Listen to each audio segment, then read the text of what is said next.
I dropped the X1 Spark into the back of my truck, and honestly, the first thing I noticed wasn't the power, it was the size. At 124 pounds, this isn't a mountain bike, but it's not a full-sized Husqvarna either. I took it to a local OHV spot with a series of tight, sandy switchbacks and one hero hill that usually makes 750-watt hub motors cry for mercy. Within 30 seconds of twisting the throttle, I realized exactly what this is: a pit bike on steroids. It doesn't have the tall, leggy stance of a Sur-Ron, but it has a low-slung, flickable aggression that makes you want to treat every curb and tree root like a jump. It's designed for the backyard ripper and the teen who has outgrown their Stasic, but isn't quite ready for a $4,500 pro-grade machine. Frame, geometry, and build quality. The chassis is a bit of a paradox. You've got a mix of legitimate moto-style components and some budget-friendly choices that remind you of the $1,100 price point. The geometry is tight, with a 14-inch front and 12-inch rear. The wheelbase is short, which makes for a lightning-fast turn-in, but can feel a bit twitchy when you're pinned at high speeds. I'm 6 feet tall, and I'll be blunt, I looked like a circus bear on a tricycle. My knees were high, and the ergonomics are clearly dialed for riders in the 5'0" to 5'8" range.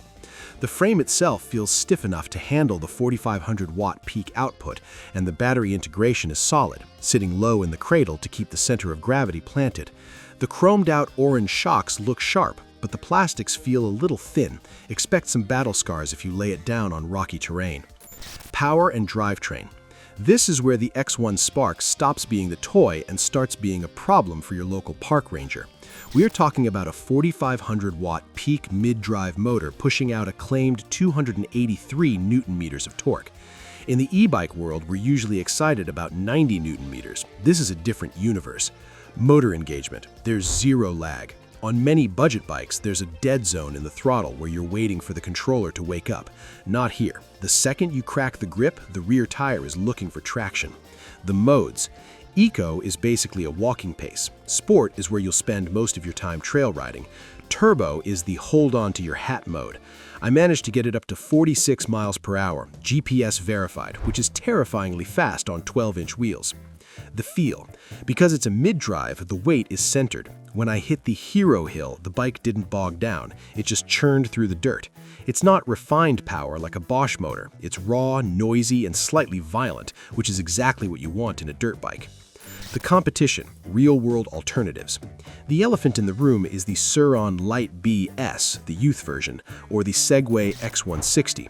Versus Sur-Ron/Segway, those bikes have better aftermarket support and more sophisticated suspension, but they also cost nearly 3 times as much. The X1 Spark is essentially a Sur-Ron Mini for people who can't justify a 4K hobby. Versus Lectric/budget fat tire bikes. There's no comparison. Electric XP is a commuter. The X1 Spark is a power tool. If you try to jump a standard e-bike like you can jump this, you'll snap the folding hinge in half. Limitations and the bitter truth. Now let's talk about the deal breaker. This bike exists in a legal black hole. It has no pedals, it goes 50 miles per hour, and it puts out 4.5 kilowatts. In the eyes of the law, this is an unregistered electric motorcycle. You cannot ride this on bike paths, and you certainly shouldn't be on the sidewalk. If you get caught on the street without a plate, depending on your state, the cops might just impound it. The range anxiety is also real. While they claim 60 miles, if you were riding in turbo mode on actual trails, expect more like 15 to 20 miles.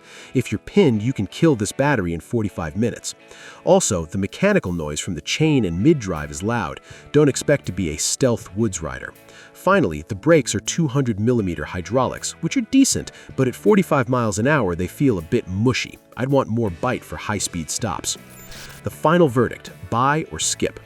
Buy this if you have access to private land or OHV trails and want the most fun per dollar currently available in 2026. You're buying for a teenager who has outgrown a 50cc gas bike and wants something quiet-ish and powerful. You want a pit bike for the track or camping that fits easily in a small SUV. Skip this if you are over 6 feet tall and want to ride for more than 30 minutes comfortably. You need something street legal to get to work. This is an off-road vehicle only. You want a refined, whisper-quiet mountain bike experience. This is a rowdy, dirt-slinging machine.